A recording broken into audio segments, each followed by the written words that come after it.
And they might say, that's pretty crazy. What you've got is X, Y, Z.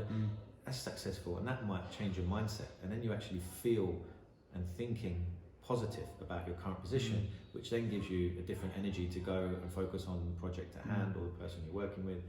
So I think it goes a lot back to your state.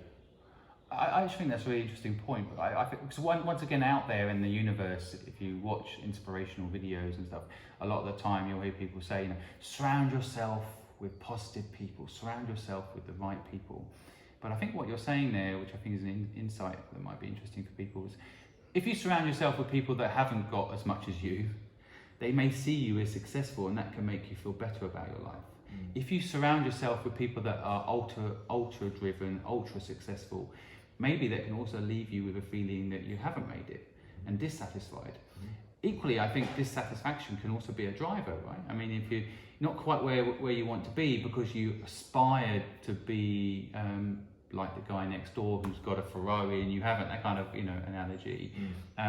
Is that a good or a bad thing, I wonder though? So should you follow the advice out there, which I've heard again from others, that get rid of anyone around you who's not super driven and super successful, because if you're with a bunch of losers, you'll be a loser.